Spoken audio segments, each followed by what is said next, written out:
Hello, કેમ છો દીકરાઓ? કેમ છો બધા મારા ભવિષ્યના ડોક્ટરો અને એન્જિનિયરો? સારું છે ને? ઓકે, ચાલો. હવે આજે આપણે લેક્ચર નંબર 3 માં આવ્યા. લેક્ચર 2 પૂરા કરી ગયા આપણે, અને મેં લાસ્ટ લેક્ચરમાં તમને એક કામ સોંપેલું હતું. શું? હા, કે મેં સમૂહ 1 2 એટલે એસ વિભાગ અને સમૂહ નંબર 13 થી 18 ટી વિભાગના 6 સમૂહ અને એસ વિભાગના 2 સમૂહ, આવા કુલ 8 સમૂહોને તમને યાદ રખાવેલા હતા.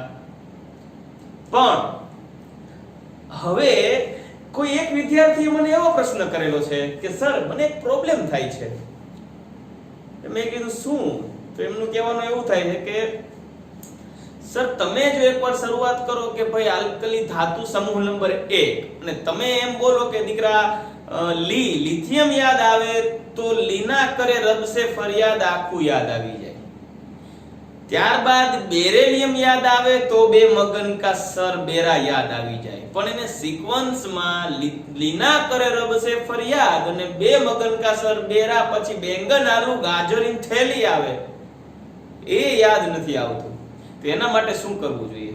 મિત્રો, ધોરણ 10 ની અંદર અને ધોરણ 9 ની અંદર આપ સર્વે વિદ્યાર્થીઓને આપના શિક્ષકશ્રીઓએ આપ સૌને 20 તત્વો સુધીના તત્વોને યાદ રાખવાના, રિકોગ્નાઇઝ કરવાનું કીધું હોય.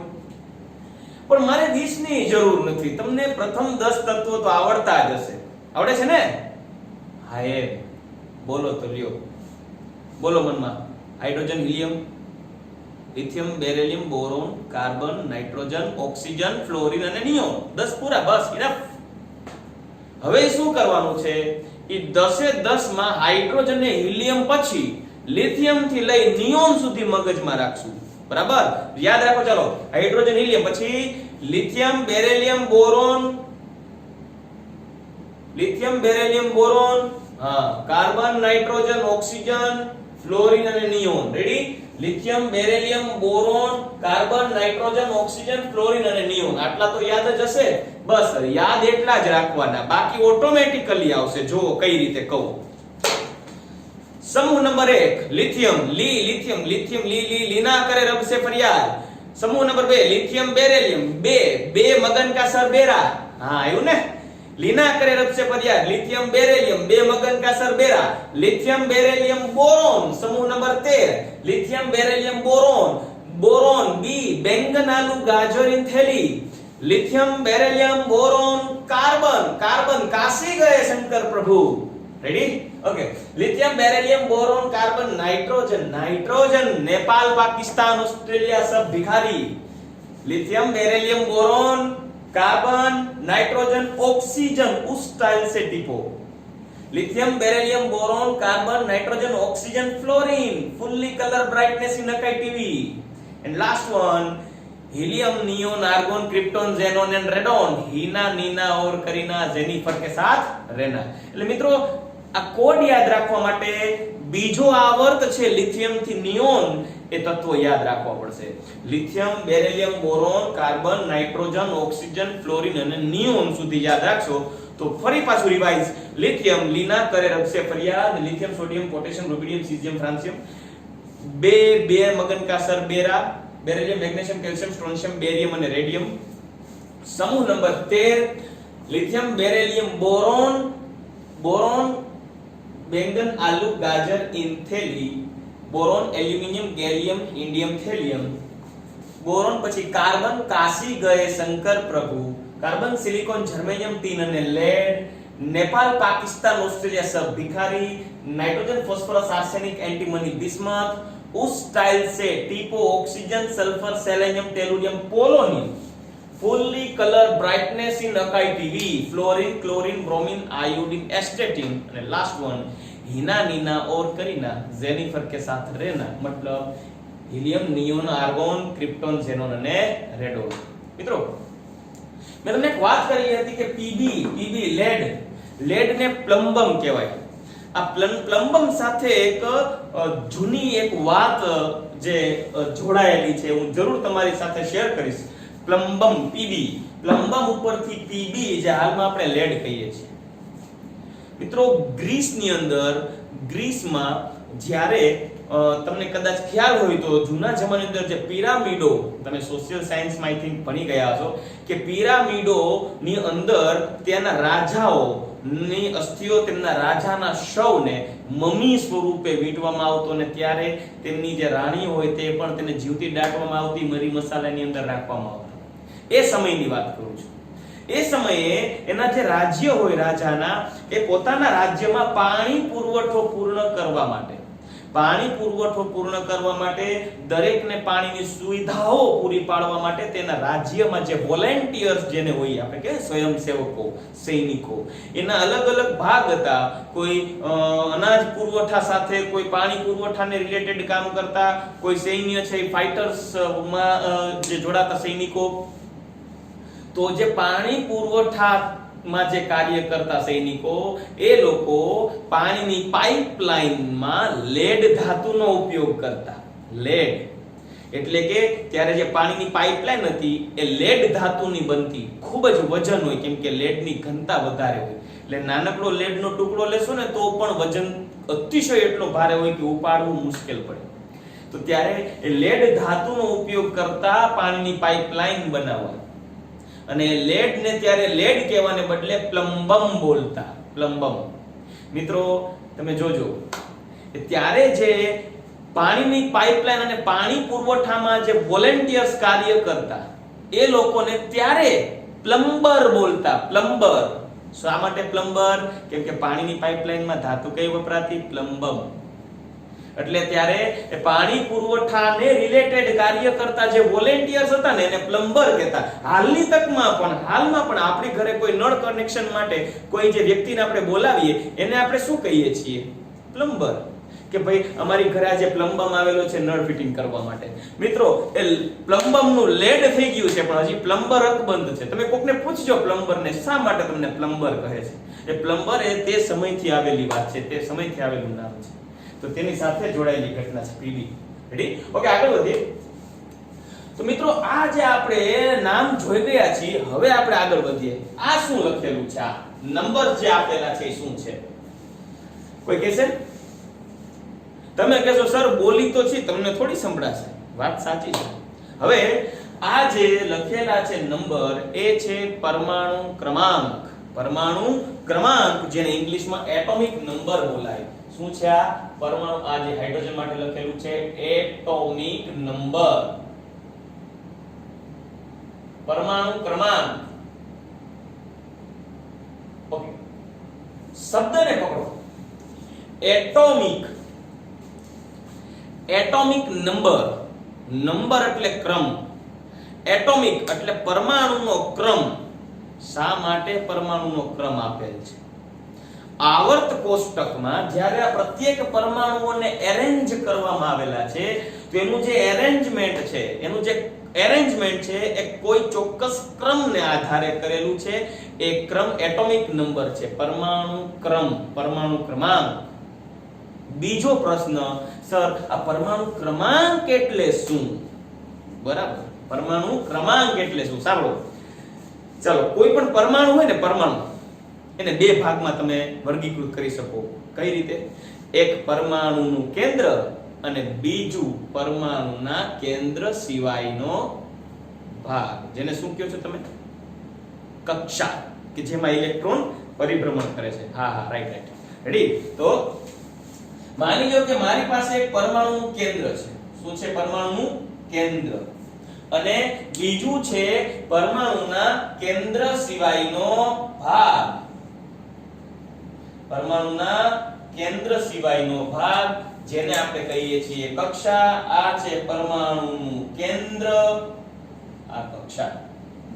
રેડી? હવે આ પરમાણુના કેન્દ્રમાં કોણ હોય? તો પરમાણુના કેન્દ્રમાં હોય છે પ્રોટોન અને ન્યુટ્રોન.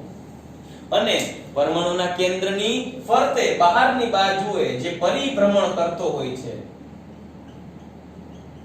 કેન્દ્રની ફરતે જે પરિભ્રમણ કરતો હોય છે તેને શું કહો છો? ઇલેક્ટ્રોન. બરાબર?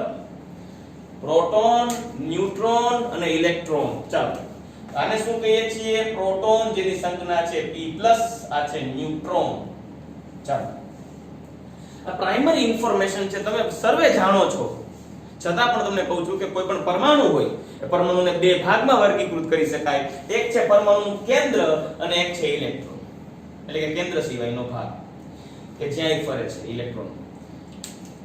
પરમાણુના કેન્દ્રમાં પ્રોટોન અને ન્યુટ્રોન છે અને કેન્દ્રની ફરતે કક્ષામાં કોણ ફરે છે?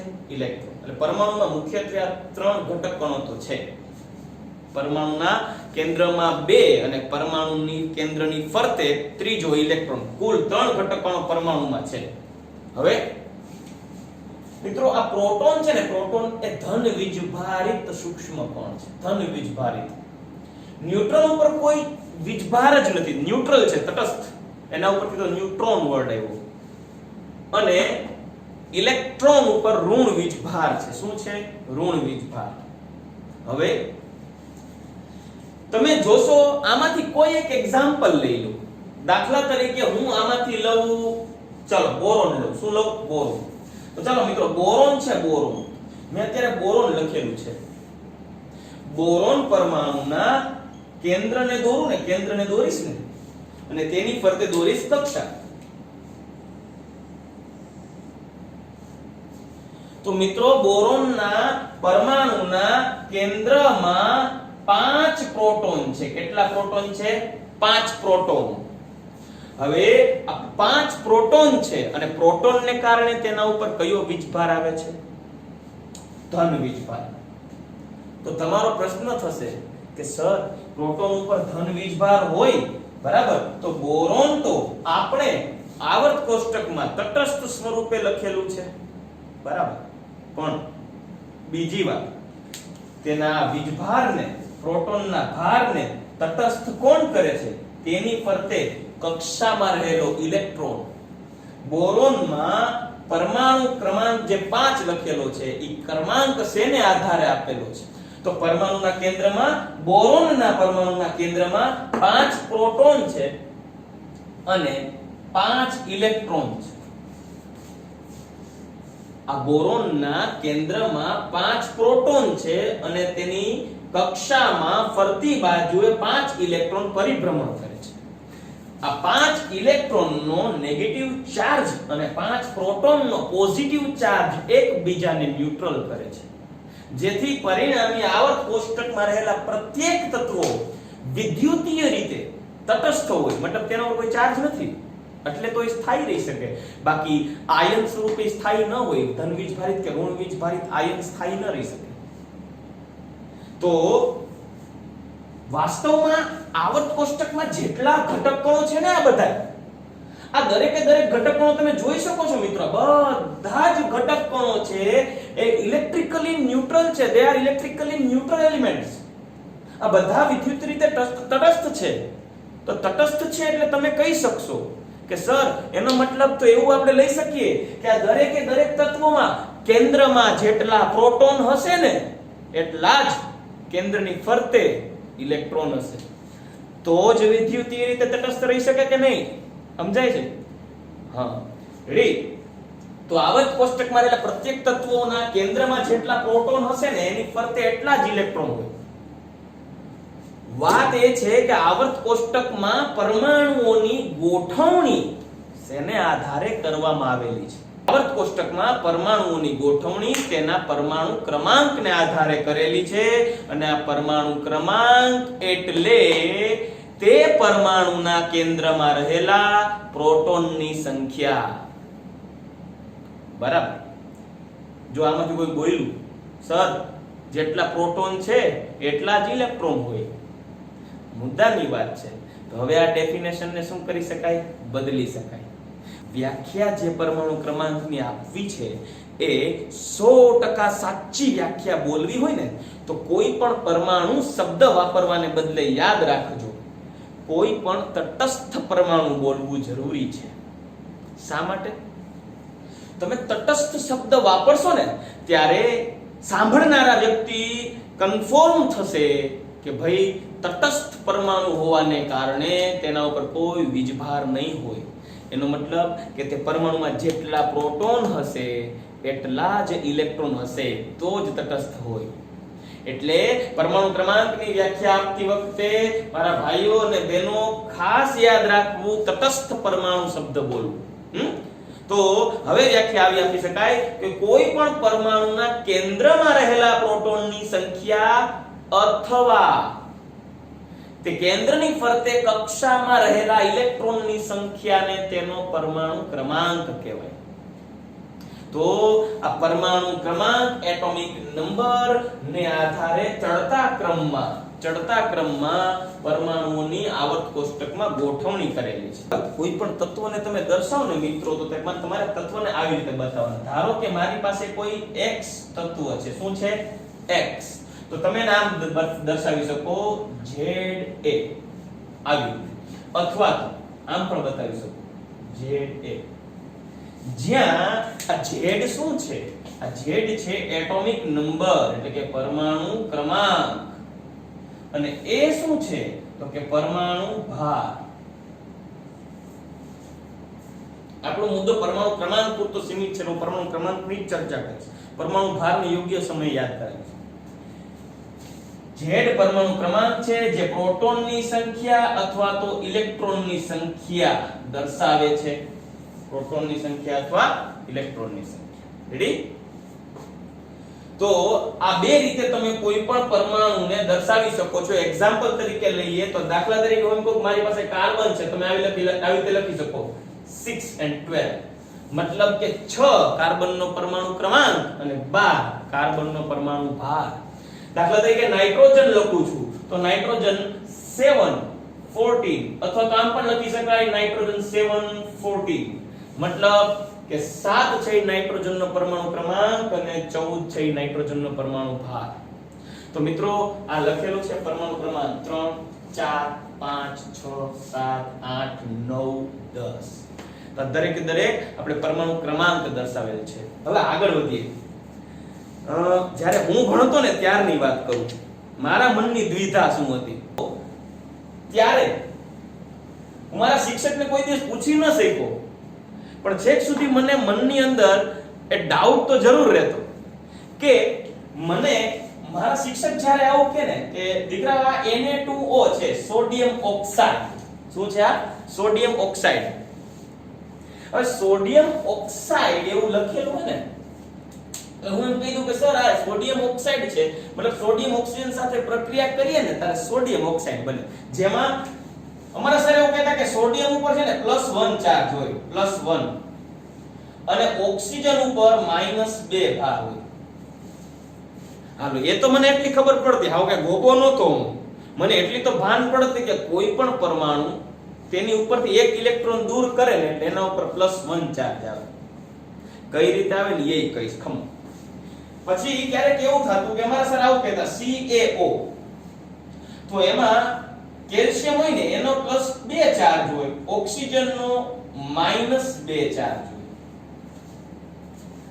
પછી કોઈ બીજું એક્ઝામ્પલ આપે, મને એવું કહે કે દીકરા NH3 આવું લખેલું એમોનિયા, અને એવું કહે કે નાઇટ્રોજન હે, નાઇટ્રોજન એનો -3 ચાર્જ હોય, હાઇડ્રોજનનો +1 ચાર્જ હોય, વીજભાર. દાખલા તરીકે HCl બતાવે મને, તો HCl માં હાઇડ્રોજનનો +1 ચાર્જ લખે, ક્લોરીનનો -1 ચાર્જ લખે. તમારે આવું તો થાતું જ હશે હો. પણ આવું જોઈ અને મારી જિંદગી ગોટે ચડે. સર Na2O લખે ને કોઈને પ્લસ લખે, પાછું એવું નહીં NaCl લખે ને એમાં એવું બતાવે જો Na+1 હોય Cl -1. પછી Na2S લખે ને તો એમાંય લખે Na+1 હોય સલ્ફર -2 હોય. પણ સાહેબ ચાર્જ લખતા જાય અને મારા મગજમાં ત્યાં બધાય ચાર્જ ઇવોપરેટ થતા જાય, બાષ્પીભવન. મારી જિંદગી ગોટે ચડી જતી આ બધું જોઈને. શું પ્રશ્ન થતો, સર ખબર કેમ પડે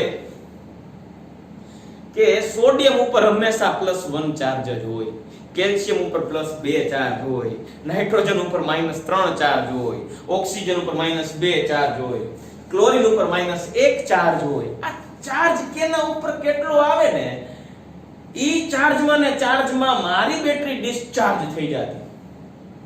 તમારે એવું થતું છે? પટ્ટુ બોલાવા તમારે થતું જ હોય. હા, આ તો હવે કહું ખમો, મેં તો સહન કર્યું તું એ બધું ચાર્જ ડિસ્ચાર્જ, પણ તમને વાંધો નહીં આવવા દો. હા એમ રેડી. તો એ પ્રશ્નનું નિરાકરણ કરીએ કે કેના ઉપર કેટલો ચાર્જ હોય. કોઈ પણ સંયોજનમાં કોઈ ઘટક તત્વ એટલે કોઈ તત્વ કયો વીજભાર ધારણ કરશે ને, હું તમને ક્ષણભરમાં હમણાં સમજાવી દઈશ. રેડી? હા, એના માટે તમારે સંયોજકતા વિશે જરાક અભ્યાસ કરવો પડશે, ઇલેક્ટ્રોન રચના જોવી પડશે. જોઈ લઈએ, એ બહુ મોટી વાત નથી. ચાલો, તો સૌથી પહેલા હું ચાર્જની વાત કરું. હું આ બોરોનનું જ એક્ઝામ્પલ દેતો હતો. હું બોરોનનું એક્ઝામ્પલ દેતો હતો. આના સિવાય કોઈ પણ જે એક્ઝામ્પલ તમે કહેશો એટલે દાખલા તરીકે હું કહી દઉં કે ચાલો બેરેલિયમના એક્ઝામ્પલ થી સમજાવું. બેરેલિયમનો પરમાણુ ક્રમાંક છે 4. મતલબ કે એનો જો પરમાણુ દોરીએ ને તો પરમાણુના કેન્દ્રમાં 2 પ્રોટોન છે. 2 પ્રોટોન છે એટલે પ્રોટોનને કારણે ચાર્જ કેટલા છે? +2. અને એની ફરતે 2 ઇલેક્ટ્રોન છે એટલે ઇલેક્ટ્રોનને કારણે ચાર્જ કેટલો છે? -2. એટલે પરિણામે આ કોણ થઈ ગયું? બોરોન. ચાલો રેડી. અને પરિણામી વીજભાર કેટલો થયો? 0. એટલે કેવું કહેવાય? તટસ્થ. પણ આપણે આ ઇલેક્ટ્રોન ઉપર બાહ્ય ઊર્જા નાખીએ, મતલબ બહારથી ઇલેક્ટ્રોનને ઊર્જા આપી અને ઇલેક્ટ્રોનને દૂર કરીએ. કોઈ એક ઇલેક્ટ્રોનને દૂર કરી નાખો તો એ કોઈ એક ઇલેક્ટ્રોનને દૂર કરી નાખો તો શું થશે? હવે એના વિશે આપણે નજર નાખીએ કે કોઈ એક ઇલેક્ટ્રોનને દૂર કરીએ તો શું થાય. માની લો કે હું બેરેલિયમમાંથી એક ઇલેક્ટ્રોનને દૂર કરી નાખું છું, તો હવે તે બોરોનના કેન્દ્રમાં પ્રોટોન કેટલા રહે? 1 ઇલેક્ટ્રોનને દૂર કરું તો કેન્દ્રમાં પ્રોટોન તો 2 જ રહેશે ને. રેડી. તો કેન્દ્રમાં 2 પ્રોટોન એમનેમ છે, જ્યારે 2 પૈકી કેન્દ્રની ફરતે સંયોજકતા કક્ષામાં માત્ર 1 જ ઇલેક્ટ્રોન રહ્યો કે નહીં. આથી તમે કહી શકો કે P+ રહી ગયા 2 બેરેલિયમની અંદર, જ્યારે ઇલેક્ટ્રોન છે 1, તો આનો +2 ભાર, આનો -1 ભાર. પરિણામી તમે જોશો તો +1 ભાર બનશે. પરિણામે આ બને છે Be+, બેરેલિયમ+. હજી એક ઇલેક્ટ્રોન દૂર કરી નાખીએ. ચાલો, હજી એક ઇલેક્ટ્રોન દૂર કરી નાખો તો હવે એ બેરેલિયમનો જે પરમાણુ છે એ બેરેલિયમના પરમાણુમાં ઇલેક્ટ્રોન રહેશે જ નહીં, પણ પ્રોટોન. ઇલેક્ટ્રોન છે ને એટલે કક્ષા કઈ, અને કેન્દ્રમાં 2 પ્રોટોન રહી ગયા. પરિણામે ઈ Be બનશે +2. શા માટે? કેમ કે પ્રોટોનની સંખ્યા છે 2 અને ઇલેક્ટ્રોનની સંખ્યા 0. પરિણામે ભાર રહેશે +2. આના ઉપરથી એમ કહી શકો ને કે કોઈ પણ પરમાણુમાંથી જ્યારે ઇલેક્ટ્રોન દૂર થાય ત્યારે કયો વીજભાર આવે? ધન વીજભાર આવે. કોઈ પણ પરમાણુમાંથી, કેમ કે જ્યારે પરમાણુ તટસ્થ હોય ત્યારે જેટલા પ્રોટોન હોય એટલા ઇલેક્ટ્રોન હોય, જેટલા પ્રોટોન એટલા ઇલેક્ટ્રોન. હવે એક ઇલેક્ટ્રોન દૂર થાય તો એટલો વીજભાર ઘટતો જાય. તો આમાંથી 2 ઇલેક્ટ્રોન છે, 2 પ્રોટોન છે. એક ઇલેક્ટ્રોન દૂર કરું તો 2 પ્રોટોન પ્લસ એમનેમ અને 1 ઇલેક્ટ્રોન માઈનસ બચે. તો પરિણામી બેઝિક સરવાળો તો +1 ભાર થયો પ્રોટોનને કારણે. એટલે Be+ બને જ્યારે 1 ઇલેક્ટ્રોન દૂર થાય. પાછો બેરેલિયમમાંથી બીજો ઇલેક્ટ્રોન દૂર કરી નાખો તો બેરેલિયમ +2 બને. તો આ રીતે કોઈ પણ પરમાણુમાં ઇલેક્ટ્રોનને ગુમાવવામાં આવે, ઇલેક્ટ્રોન દૂર કરવામાં આવે તો પરમાણુ પર વીજભાર ઉત્પન્ન થશે ધન. એ જ રીતે જો કોઈ પરમાણુમાં ઇલેક્ટ્રોન ઉમેરવામાં આવે, દાખલા તરીકે નું પણ એક એક્ઝામ્પલ આપું તમને મિત્રો. મારી પાસે ધારી લઈએ કે ફ્લોરીન પરમાણુ છે. ફ્લોરીનનો પરમાણુ ક્રમાંક છે 9. તો હવે એના કેન્દ્રમાં પ્રોટોનની સંખ્યા છે 9 અને ફરતે ઇલેક્ટ્રોનની સંખ્યા છે 9. હવે હું બહારથી જો 1 ઇલેક્ટ્રોન ઉમેરી દઉં તો હવે કેવું થશે? તો કેન્દ્રમાં પ્રોટોનની સંખ્યા તો 9 જ રહેશે, પણ ફરતે ઇલેક્ટ્રોનની સંખ્યા કેટલી થશે? તો 1 9 ઇલેક્ટ્રોન તો આ હતા જ, એક ઇલેક્ટ્રોન બીજો આવી ગયો, પરિણામી કેટલા 10 ઇલેક્ટ્રોન થઈ ગયા. એક ઇલેક્ટ્રોન ઉમેરીએ તો પેલા વીજભાર તો જોવું જ પડશે. ફ્લોરિન માં પ્રોટોનની સંખ્યા હતી 9 એટલે વીજભાર થયો +9. ઇલેક્ટ્રોનની સંખ્યા ક્યારે તટસ્થ હતો ત્યારે ઇલેક્ટ્રોનની સંખ્યા હતી 9 એટલે વીજભાર -9, પરિણામી વીજભાર 0 તટસ્થ. આમાં ઘણો જોઈએ. પ્રોટોનની સંખ્યા 9 હોવાથી +9, ઇલેક્ટ્રોનની સંખ્યા 9 ને 1 10 એટલે -10, પરિણામી -1 થશે એટલે બની ગયું F-. એટલે કોઈ પણ તટસ્થ પરમાણુમાં ઇલેક્ટ્રોનનો ઉમેરો કરો ત્યારે માઈનસ ચાર્જ આવે. નો ડાઉટ જેટલા ઇલેક્ટ્રોન ઉમેરતા જશો એટલો ચાર્જ આવતો જાય. એક ઇલેક્ટ્રોન નાખો તો -1, બે ઇલેક્ટ્રોન નાખો તો -2, ત્રણ ઇલેક્ટ્રોન નાખો -3. પરમાણુમાંથી એક ઇલેક્ટ્રોન ગુમાવીએ તો +1, બે ઇલેક્ટ્રોન ગુમાવીએ તો +2, ત્રણ ઇલેક્ટ્રોન ગુમાવીએ તો +3. હવે અહીંથી આગળ વધીએ તો બીજો એક પ્રશ્ન થાય. જોજો આપણો આ ટોપિક નો એન્ડ ક્યાં જાય જોજો. સર પરમાણુને આવું કરવાની જરૂર શું છે? શુક્રવાને ઈ ઇલેક્ટ્રોન ગુમાવે છે કે શા માટે ઇલેક્ટ્રોન મેળવે છે? બરાબર મહત્વની વાત. એને જરૂર શું પડી કે ઇલેક્ટ્રોન ગુમાવે કે ઇલેક્ટ્રોન મેળવવા જોઈએ ને એવી તેને જરૂર શું પડે છે? તો મિત્રો હવે આપણે એની આગળ વાત કરીએ કે શા માટે પરમાણુ ઇલેક્ટ્રોન ગુમાવે છે અથવા પરમાણુ ઇલેક્ટ્રોન મેળવે છે. ચાલો તો હવે આગળ એની વાત કરીએ.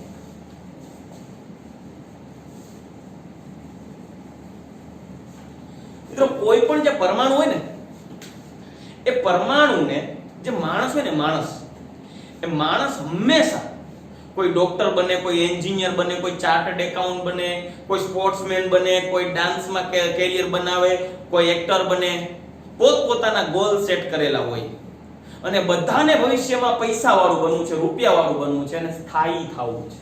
બસ દુનિયામાં દરેક સજીવોને સ્થાયી થવું છે. આ નો ડાઉટ દરેકના સ્થાયી થવાના જે રસ્તા હોય અલગ અલગ હોય, પણ એ સ્થાયી થવા માટે એના ધ્યાનમાં કોઈ એક સ્થાયી વ્યક્તિત્વ હોય, કોઈ એક સ્થાયી કેરેક્ટર હોય. અને એને દાખલા તરીકે કોઈ ડાન્સર હોય તો ડાન્સર ને એવું હોય કે ભાઈ મારે રેમો ડિસોઝા જેવું ડાન્સર થવું છે. ક્રિકેટર ને એવું હોય કે મારે વિરાટ કોહલી કે સચિન તેંડુલકર જેવું ક્રિકેટર થવું છે. સ્વાભાવિક છે. બિઝનેસમેન ને એવું થતું હોય કે ભાઈ મારે ધીરુભાઈ અંબાણી, મુકેશ અંબાણી કે લક્ષ્મી મિત્તલ જેવું બિઝનેસમેન થવું છે. દરેકના મગજમાં એક સ્થાયી કેરેક્ટર છે અને દરેક વ્યક્તિઓ એના જેવી સ્થાયીતા પ્રાપ્ત કરવા વ્યવહારમાં ખૂબ પ્રયત્નશીલ અને કાર્યરત હોય છે.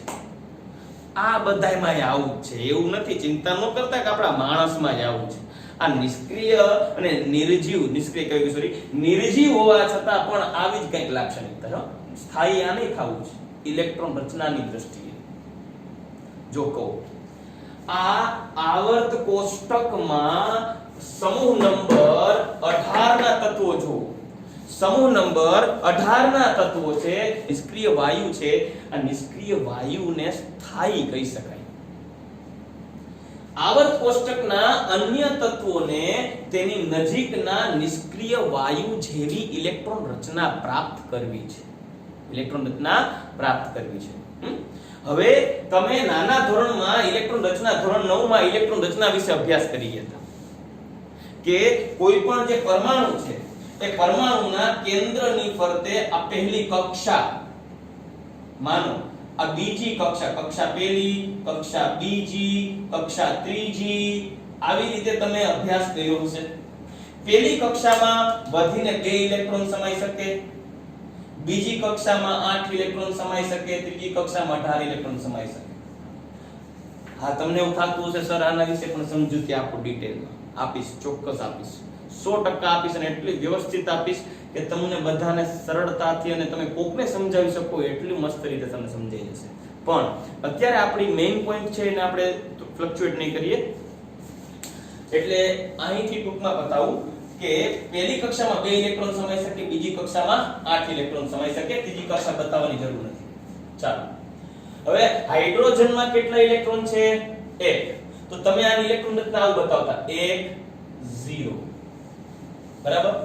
હિલિયમમાં કેટલા ઇલેક્ટ્રોન છે 2 તો પહેલા ઇલેક્ટ્રોન ગોઠવો પહેલી કક્ષામાં ઈ પહેલી કક્ષા ભરાઈ જાય પછી ઇલેક્ટ્રોન ક્યાં નાખવાના બીજી કક્ષામાં હાલો હિલિયમમાં કેટલા ઇલેક્ટ્રોન છે 2 તો 2 હોય તો એની ઇલેક્ટ્રોન રચના કેમ લખશો 2 0 બીજી કક્ષામાં નથી લિથિયમમાં કેટલા ઇલેક્ટ્રોન છે 3 ઇલેક્ટ્રોન છે એમાંથી 2 ઇલેક્ટ્રોન પહેલી કક્ષામાં નાખો 1 ઇલેક્ટ્રોન બીજી કક્ષામાં આવશે 2 અને 1 અહીંયા 3 તો આની ઇલેક્ટ્રોન રચના કેવી થશે 2 અને 1 થઈ ગયા 8 સુધી આમાં સમાવી શકો હજી તો લિથિયમે બીજી કક્ષામાં એક જ ઇલેક્ટ્રોન એન્ટર થયો છે હવે બેરિલિયમમાં 4 ઇલેક્ટ્રોન છે પરમાણુ ક્રમાંક 4 છે બે ઇલેક્ટ્રોનની સંખ્યા પણ 4 થઈ 4 ઇલેક્ટ્રોન છે એટલે આમાં કેટલા ઇલેક્ટ્રોન આવશે 2 અને બીજી કક્ષામાં કેટલા નાખો બોલો 2 2 4 થઈ ગયા ચાલો બોરોનનો પરમાણુ ક્રમાંક 5 છે તો પહેલી કક્ષામાં 2 બીજી કક્ષામાં 3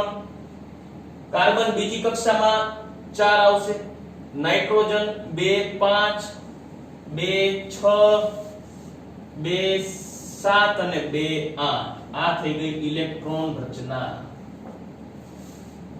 સમજડી હવે મિત્રો તમે સાંભળ્યું હોય કે કોઈ પણ તત્વ જ્યારે રાસાયણિક પ્રક્રિયા કરતો હોય ને ત્યારે હંમેશા તેની જે અંતિમ કક્ષા છેલ્લી કક્ષા હોય ને એના જ ઇલેક્ટ્રોન પ્રક્રિયામાં ભાગ લેતા હોય મતલબ એ જે પણ ઇલેક્ટ્રોનનો કઈ ફેરફાર કરવાનો હશે ને એ છેલ્લી કક્ષામાં રહેલા ઇલેક્ટ્રોન જ પ્રક્રિયામાં ભાગ લેશે એટલે સંયોજાવા કોઈ રાસાયણિક પ્રક્રિયા કરવા છેલ્લી કક્ષાનો ઇલેક્ટ્રોન ભાગ લેતો હોવાથી તે કક્ષાને સંયોજકતા કક્ષા કહેવાય એટલે કોઈ પણ પરમાણુની અંતિમ કક્ષાને સંયોજકતા કક્ષા કહેવાય અને એ સંયોજકતા કક્ષામાં રહેલા ઇલેક્ટ્રોનને સંયોજકતા ઇલેક્ટ્રોન કહેવાય હાલો આ બધાય ની સંયોજકતા કક્ષા કઈ બોલો તત્વોની સંયોજકતા કક્ષા બીજી આની સંયોજકતા કક્ષા બીજી બોરોન સમૂહ નંબર 13 ના તત્વોની સંયોજકતા કક્ષામાં અહીંયા બીજી કાર્બનની સંયોજકતા કક્ષા બીજી સમૂહ નંબર 1 માં લિથિયમની સંયોજકતા કક્ષા બીજી આ બધી છે એ સંયોજકતા કક્ષામાં રહેલા ઇલેક્ટ્રોનની સંખ્યા છે રેડી હવે નિયોન છે ને એ નિષ્ક્રિય વાયુ છે હિલિયમ છે એ નિષ્ક્રિય વાયુ છે હિલિયમની બાહ્ય કક્ષા તો ખાલી છે તો એની સંયોજકતા કક્ષા કઈ થઈ બીજી મેં તમને કીધું ને કે દરેક વ્યક્તિઓ ખૂબ પૈસા બનાવી તેની નજીકના સ્થાયી વ્યક્તિત્વ ધારણ કરવા માંગે છે એ જ રીતે આ દરેક તત્વો તેની નજીકના નિષ્ક્રિય વાયુ જેવી સ્થાયી ઇલેક્ટ્રોન રચના પ્રાપ્ત કરવા પ્રયત્ન કરે છે તેના નજીકના નિષ્ક્રિય વાયુ જેવી સ્થાયી ઇલેક્ટ્રોન રચના પ્રાપ્ત કરવા પ્રયત્ન કરે છે ચલો રેડી તો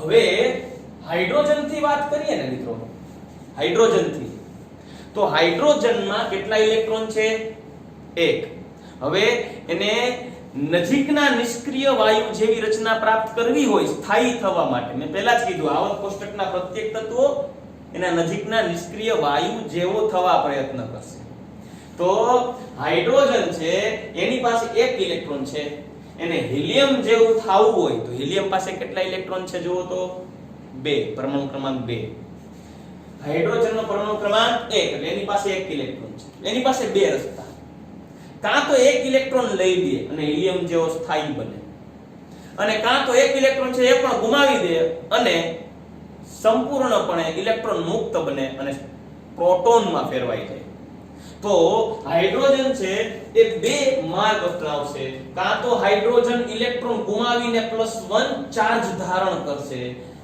અને કાં તો 1 ઇલેક્ટ્રોન મેળવી અને હિલિયમ જેવી નિષ્ક્રિય વાયુ રચના પ્રાપ્ત કરશે નિષ્ક્રિય વાયુ જેવી ઇલેક્ટ્રોન રચના પ્રાપ્ત કરશે કેમ કે 1 ઇલેક્ટ્રોન હોય ને બીજો મેળવે એટલે હમણાં આગળ નહોતા જોઈ ગયા ઇલેક્ટ્રોન આવે તટસ્થ પરમાણુ ઇલેક્ટ્રોન ઉમેરાય તો કયો ચાર્જ આવે માઈનસ તો હાઇડ્રોજન 1 ઇલેક્ટ્રોન ધરાવે ને 1 ઇલેક્ટ્રોન મેળવી લે તો મેળવી લે એટલે -1 ચાર્જ આવે ને હિલિયમ જેવું થઈ જાય રેડી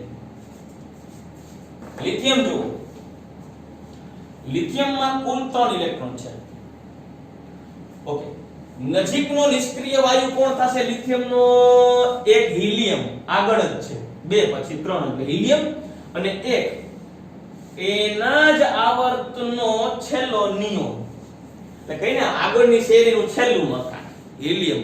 અને એની જ શેરીનું છેલ્લું મકાન એમ. મતલબ લિથિયમ ને નજીકનો નિષ્ક્રિય વાયુ એક છે હિલિયમ ને એક છે નિયોન. હવે લિથિયમ ને હિલિયમ જેવું થવું હોય તો લિથિયમમાં કેટલા ઇલેક્ટ્રોન છે જોવો તો 3, હિલિયમમાં 2. તો લિથિયમ ને હિલિયમ જેવું થવું હોય તો લિથિયમના 3 ઇલેક્ટ્રોનમાંથી એને 2 ઇલેક્ટ્રોન થવું પડશે. તો 2 ઇલેક્ટ્રોન રાખવા માટે 1 ઇલેક્ટ્રોન ગુમાવશે અને 1 ઇલેક્ટ્રોન ગુમાવે તો કયો ચાર્જ આવે? +1. રેડી? તો લિથિયમ છે એ +1 ચાર્જ ધારણ કરશે અથવા જો એને નિયોન જેવું થવું હોય, નિયોન જેવું, તો એને 10 ઇલેક્ટ્રોન સુધી ખેંચવું પડશે. અને નિયોનની બાહ્ય કક્ષામાં કેટલા ઇલેક્ટ્રોન છે? 8. લિથિયમની બાહ્ય કક્ષામાં કેટલા છે? 1. છે ને? અહીંયા છે 8, અહીંયા છે 1. મતલબ આની પાસે 3 ઇલેક્ટ્રોન, આની પાસે ટોટલ 10 ઇલેક્ટ્રોન. ઇલેક્ટ્રોન રચના 2 1 કરવી છે 2 8. કેટલા ઇલેક્ટ્રોન લેવા પડશે? કેટલા? બોલો બોલો બોલો કેટલા? 7. રેડી? આની પાસે 3 ઇલેક્ટ્રોન છે. નિયોન જેવું થવું હોય તો 7 ઇલેક્ટ્રોન મેળવવાના. 7 ઇલેક્ટ્રોન મેળવવાના. ઓહો. એક ઇલેક્ટ્રોન મેળવે તો -1 ચાર્જ, બીજો મેળવે -2 ચાર્જ, ત્રીજો મેળવે -3 ચાર્જ, અપ ટુ 7 ઇલેક્ટ્રોન મેળવે જોઈએ -7 ચાર્જ. ઓહો. -7 ચાર્જ મતલબ કે લિથિયમ છે એ -7 સુધી એટલે +1 થી -7 ચાર્જ બનાવી શકે. વિચારી આવો. પ્રશ્ન થાય છે સર આ બધાને ગ્રુપ શા માટે રાખ્યા છે? એનું કારણ છે જે લાક્ષણિકતા સંયોજકતાની દ્રષ્ટિએ લિથિયમની હોય ને એવી આ બધાયની હોય. એટલે આ સમૂહના દરેક તત્વ લી ના કરે રબ સે ફરિયાદ બધાય +1 થી -7 સુધીના વીજભારની રેન્જ ધરાવે છે.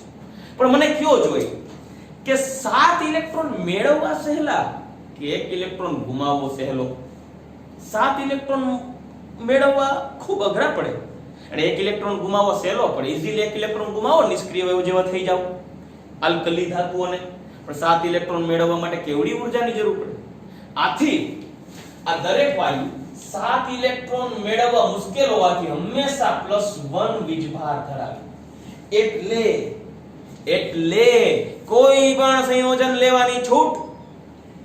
દાખલા તરીકે Li2CO3 Na2SO4 NaOH sodium hydroxide sodium carbonate Na2O Na2O2 તમને મજા આવે અને મજા આવે એવા ફોર એક્ઝામ્પલ આને બદલે KOH કરી નાખી potassium hydroxide K2CO K2SO4 potassium sulphate.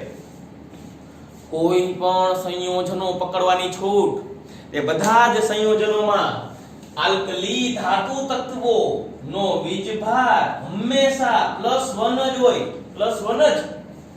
અમારા સર આ બધા સંયોજનો લખે ત્યારે અહીંયા +1 નાનો +1 બધાને +1 ચાર્જ લખે પણ મારી જિંદગી ગોટે ચડી જતી. આ બધામાં +1 કેમ આવે? પણ હવે તો કન્ફર્મ થઈ ગયું. આ બધા +1 એટલે આવે કે દરેક તત્વોને નજીકના નિષ્ક્રિય વાયુ જેવી ઇલેક્ટ્રોન રચના પ્રાપ્ત કરવી હોય એટલે કાં તો એના જેવી ઇલેક્ટ્રોન રચના પ્રાપ્ત કરવા માટે કાં તો એ ઇલેક્ટ્રોન ગુમાવી દે અને કાં તો એ ઇલેક્ટ્રોન મેળવી લે. મતલબ કા કોકના ઇલેક્ટ્રોનનું દાન કરી દે અને કા કોકના ઇલેક્ટ્રોન ખેંચવીને એનો ગાળિયો કરી લે. બહુ જ મારી દે. પણ જે સહેલું પડે ઈ થાય. આલ્કલી ધાતુઓને 7 ઇલેક્ટ્રોન મેળવવા કરતા એક છે ઈ દઈ અને સ્થાયીતા પ્રાપ્ત કરવું સહેલું બનશે. એટલે આલ્કલી ધાતુઓ છે એ +1 વીજભાર હંમેશા બતાવશે. એટલે કોઈ પણ તત્વો lithium sodium potassium rubidium caesium francium કોઈ પણ તત્વો તેના સંયોજનોમાં હંમેશા +1 ચાર્જ ધરાવે. એટલે એના કોઈ પણ સંયોજન તમારા મગજમાં જેટલા આવે એટલા તમારા મનમાં આવે એટલા ગોતી લેવાની છૂટ. ઈ સંયોજનોમાં આ બધા તત્વોનો વીજભાર +1 જ આવે. ગમે એ લઈ આવવાની છૂટ. સોડિયમ પોટેશિયમ રુબિડિયમ સીઝિયમ કોઈ પણ ઘટકનો કોઈ પણ તત્વ છે આ એનું કોઈ પણ સંયોજન લઈ આવો તેના ઓક્સિડેશન નામ +1 જ હોય. વીજભાર +1 જ હોય. આગળ માની લઈએ કે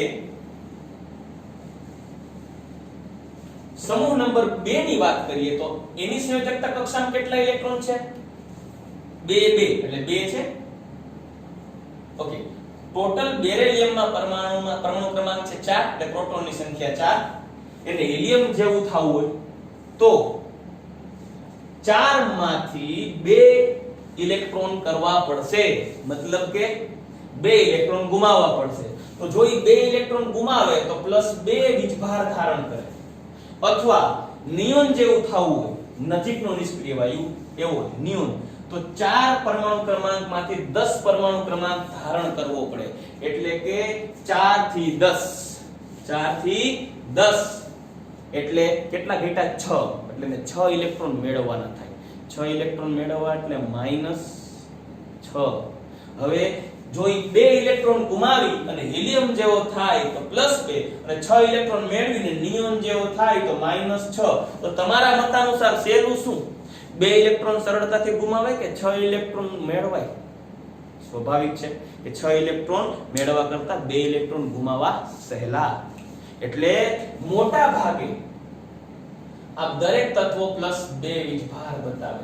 એના એક્ઝામ્પલ જો CaCl2, calcium hydroxide, CaOH twice, calcium sulphide, magnesium oxide, magnesium sulphate. તમને કોઈ પણ સંયોજનો ગોતી આવવાની છૂટ છે. કેલ્શિયમ ફોસ્ફેટ Ca3PO4 twice, દરેકે દરેક MgCl2, MbEO, કોઈ પણ તત્વોના આ જે આલ્કલાઇન અર્ધ ધાતુ તત્વોના કોઈ પણ સંયોજન પકડી આવો, એ બધાયમાં આ તત્વોનું ઓક્સિડેશન આંક એટલે કે વીજભાર, એને ઓક્સિડેશન આંક પણ બોલાય વીજભારને, એ દરેકે દરેક સંયોજનોમાં કે જેમાં આલ્કલાઇન અર્ધ ધાતુ તત્વો રહેલા છે એમાં એનો વીજભાર હંમેશા +2 જોઈએ. શા માટે સમજાયું? બસ મને આ જ ન સમજાતું કે આ બધાય સંયોજનો જે છે એમાં રહેલા આ દરેક તત્વોના વીજભાર +2 શું કામે ત્યાં? સિમ્પલ. વળી પાછું નજીકના નિષ્ક્રિય વાયુ જેવી ઇલેક્ટ્રોન રચના પ્રાપ્ત કરવા માટે કાં તો ઇલેક્ટ્રોન ગુમાવે કાં તો ઇલેક્ટ્રોન મેળવે, જે સરળતાથી થાય એ ઘટના પરિણમે. આની પાસે 4 ઇલેક્ટ્રોન છે, હિલિયમ જેવું થવા માટે 2 ઇલેક્ટ્રોન ગુમાવવાના, નિયોન જેવું થવા માટે 6 ઇલેક્ટ્રોન મેળવવાના, એટલે કા +2 ને કા -6. -6 ઇલેક્ટ્રોન ગુમાવવા મેળવવા અઘરા, એટલે 2 ઇલેક્ટ્રોન ગુમાવી અને +2 બને. એ જ રીતે બોરોન સમૂહની વાત કરીએ, કેટલો પરમાણુ ક્રમાંક છે? 5. તો હિલિયમ જેવું થવું હોય તો નજીકનો નિષ્ક્રિય વાયુ હિલિયમ પણ છે, હિલિયમ જેવું થવું હોય તો 3 ઇલેક્ટ્રોન ગુમાવવાના. 5 છે, 2 થવું હોય તો 3 ગુરો ગુમાવવા પડશે ને ઇલેક્ટ્રોન, તો 3 ઇલેક્ટ્રોન ગુમાવે તો કયો વીજભાર આવશે? બોલો. +3. તો એ +3 બનાવે. અથવા 5 ઇલેક્ટ્રોન છે ને 10 કરવા હોય તો પરમાણુ ક્રમાંક પ્રમાણે 5 ઇલેક્ટ્રોન છે, 5 ઇલેક્ટ્રોન બોરોનના. હવે નિયોનની અંદર જે 10 ઇલેક્ટ્રોન છે એની જેમ 10 ઇલેક્ટ્રોન પ્રાપ્ત કરવા હોય તો નિયોન જેવી ઇલેક્ટ્રોનના પ્રાપ્ત કરવા માટે બોરોનને 5 ઇલેક્ટ્રોન મેળવવા પડે. એટલે કાં તો 3 ઇલેક્ટ્રોન ગુમાવી અને +3 ચાર્જ ઉત્પન્ન કરી અને નજીકના હિલિયમ જેવી નિષ્ક્રિય વાયુ જેવી રચના પ્રાપ્ત કરે, અથવા 5 ઇલેક્ટ્રોન મેળવે તો -5 ચાર્જ ધારણ કરી અને નિયોન જેવી ઇલેક્ટ્રોન રચના પ્રાપ્ત કરે. તો આ બેમાં સરળ શું? 3 ઇલેક્ટ્રોન ગુમાવવા. એટલે મોટા ભાગે આ સંયોજનો +3 વીજભાર ધરાવતા હોય. એનું પણ એક્ઝામ્પલ આપો હાલો ને, તમારા ધ્યાનમાં આવશે. જો BF3 બોરોનના ટ્રાઇફ્લોરાઇડ, બોરોન +3. AlCl3 એલ્યુમિનિયમના trichloride, aluminium +3. AlOH thrice aluminium +3. Al2O3 આ તો તમારા ધ્યાનમાં ઘણીવાર આવ્યું હોય, એલ્યુમિનિયમનો વીજભાર +3, મોટા ભાગે +3 બનાવશે. ઓકે, ચાલો હવે આગળ વધીએ. એટલે તમને હું સમજાવું છું કે કોઈ પણ તત્વનું તેના સંયોજનોમાં ચાર્જ કેટલો હોય ને એ આ રીતે સમજી શકાય. આ બહુ સિમ્પલ વસ્તુ છે પણ આ બેઝિક છે. આગળ વધીએ. કાર્બનની વાત કરીએ, સંયોજકતા કક્ષામાં 6 ઇલેક્ટ્રોન છે. હવે ને હિલિયમ જેવું થવું હોય તો 6 માંથી 2 થવું છે, એટલે કાં તો 4 ઇલેક્ટ્રોન ગુમાવશે અને 6 માંથી 10 નિયોન જેવું થવું હોય તો 4 ઇલેક્ટ્રોન મેળવશે. મતલબ કાર્બન સમૂહના તત્વો એ એવા તત્વો છે કે એ +4 પણ બની શકે અને -4 પણ બની શકે. +4 થી -4 કોઈ પણ વીજભાર ધરાવતા સંયોજન બનાવી શકે.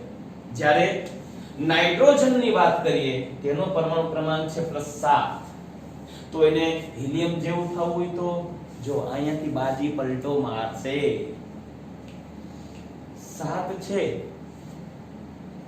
હિલિયમ જેવું થવું હોય એટલે કે 2 પરમાણુ ક્રમાંક જેવી ઇલેક્ટ્રોન રચના પ્રાપ્ત કરવી હોય તો નાઇટ્રોજનને 7 ઇલેક્ટ્રોનમાંથી 5 ઇલેક્ટ્રોન કરવા 7 ઇલેક્ટ્રોનમાંથી 2 ઇલેક્ટ્રોન કરવા 5 ઇલેક્ટ્રોન ગુમાવવા પડશે.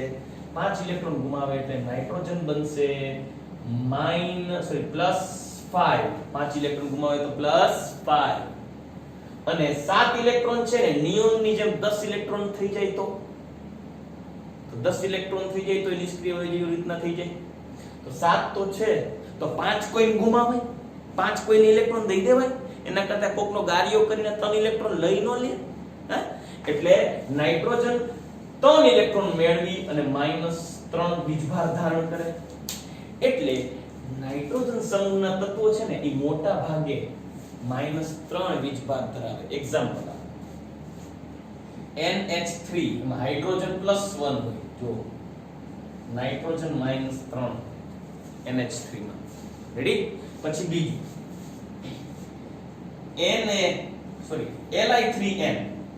Li3N લિથિયમના nitride. લિથિયમ કયો વીજભાર ધરાવશે હંમેશા? હમણાં જ કીધું +1. તો જો આ વીજભાર ધરાવશે +1. આવા કેટલા છે? 3 -3 થઈ ગયું ને. આવા 3 હોય તો 3 + 3 -3 બેલેન્સ. સમજાઈ ગયું? રેડી? તો નાઇટ્રોજન બનશે -3 આના ઉપરથી -3 વાળા સંયોજનો મોટા ભાગે બનાવશે. ઓક્સિજનની વાત કરીએ. હા, મારી પહેલા થઈ ગયા જો. ઠીક છે સર, O -2 હોય. મોટા ભાગે ઓક્સિજન -2 તમને જોવા મળશે. ઓકે, ઓક્સિજનમાં કેટલા ઇલેક્ટ્રોન છે પરમાણુ ક્રમાંક અનુસાર? 8. એટલે હિલિયમ જેવી રચના પ્રાપ્ત કરવી હોય તો તો કે 2 ઇલેક્ટ્રોન રાખવાના, 6 ઇલેક્ટ્રોન ગુમાવવાના. હા, તો વ્યવહારે ગુમાવવો જોઈએ 6 ઇલેક્ટ્રોન. કેટલો ચાર્જ ઉત્પન્ન થાય? હા, +6. અને નિયોન જેવી રચના પ્રાપ્ત કરવી હોય તો 8 ઇલેક્ટ્રોન છે. નિયોન જેવી રચના પ્રાપ્ત કરવી હોય તો 2 ઇલેક્ટ્રોન મેળવવાના એટલે -2. શું સરળ પડશે? 6 ઇલેક્ટ્રોન ગુમાવવા કે 2 ઇલેક્ટ્રોન મેળવવા? રાઈટ, 2 ઇલેક્ટ્રોન મેળવવા. તો ઓક્સિજન હંમેશા 2 ઇલેક્ટ્રોન મેળવે મોટા ભાગે. એટલે એના સંયોજનોની જો વાત કરીએ તો ઓક્સિજન યુક્ત સંયોજનોમાં ઓક્સિજન -2 હોય ને એવા એક્ઝામ્પલ આપું. Like MgO. જો MgO O -2 જ હોય. તો Mg આઈ કયું હોય? +2. થઈ ગયું બેલેન્સ? ચાલો, Na2O સોડિયમ ઓક્સાઇડ O -2 જ હોય. Na આ સમૂહ કયો છે? કયો વીજભાર ધરાવે? +1 જ હોય. જો +1 કેટલા છે? એને 2 +2 થઈ ગયું બેલેન્સ. ઓકે, H2O પાણી, H2O વોટર મોલેક્યુલ. હાઇડ્રોજન કયો વીજભાર? બોલો. +1 રાઈટ. અને ઓક્સિજન -1. રેડી? સમજાઈ ગયું? સોરી, -2. આ બે છે ને, બે હાઇડ્રોજન. તો ઓક્સિજન યુક્ત સંયોજનોમાં ઓક્સિજનનો વીજભાર -2 હોય. આવું ઓક્સિજન નહીં, સલ્ફર, સેલેનિયમ, ટેલુરિયમ, પોલોનિયમ બધાય માટે આ જ વીજભારની રેન્જ હોય. રેડી? ઓકે, હેલોજન સમૂહની વાત કરીએ તો તેમાં ફ્લોરિનનો પરમાણુ ક્રમાંક છે 9. હિલિયમ જેવું થવું હોય તો 7 ઇલેક્ટ્રોન ગુમાવવા પડશે. 7, કેમ કે તેની પાસે 2 ઇલેક્ટ્રોન હિલિયમના, આની પાસે 9 ઇલેક્ટ્રોન છે ફ્લોરિનમાં. તો 9 માંથી હિલિયમ જેવા ઇલેક્ટ્રોન રચના પ્રાપ્ત કરવી હોય તો ફ્લોરિનને 7 ઇલેક્ટ્રોન ગુમાવવા પડે. તો એના માટે એને બનવું પડશે +7. અને નિયોન જેવું થવું હોય તો એક જ ઇલેક્ટ્રોન મેળવવાનો. તમે કયો આ લોકો શું કરે? અને હું કરવું શું જોઈએ? શું એને એમ કહેવાય કે હાલો 7 ઇલેક્ટ્રોન ગુમાવો? કે એને એમ કહેવાય ભાઈ ફટાફટ એક ઇલેક્ટ્રોન લઈ લે ને કોક પાસેથી ખબર ન પડે એમ? શું સરળ બનશે? રાઈટ, એક ઇલેક્ટ્રોન મેળવો.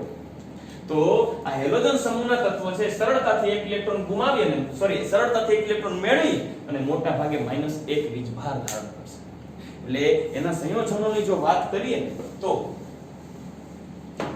Like HCl hydrogen +1 Cl -1 potassium iodide K +1 iodine -1 થાય NaF તો સોડિયમ +1 ફ્લોરિન -1 આ સમૂહના તત્વનો વીજભાર મોટે ભાગે -1 જ હોય તો વીજભારની વાત પૂરી કરી આ દરેકે દરેક સમૂહના તત્વો માટે વીજભારની એક રેન્જ હોય આ વીજભારની રેન્જ માઇન્ડમાં રહેવી જોઈએ આ રેન્જ કેને આધારે આપણે બનાવી છે રેન્જ આવી દરેકે દરેક તત્વો તેના નજીકના નિષ્ક્રિય વાયુ જેવી ઇલેક્ટ્રોન રચના પ્રાપ્ત કરવા માટે કાં તો ઇલેક્ટ્રોન ગુમાવશે અને કાં તો ઇલેક્ટ્રોન મેળવશે તો જોજો સમૂહ નંબર 1 +1 -7 સમૂહ નંબર 2 +2 -6 સમૂહ નંબર 3 +1 1 1 1 વધતા જાઓ -7 થી -1 ઘટતા જાઓ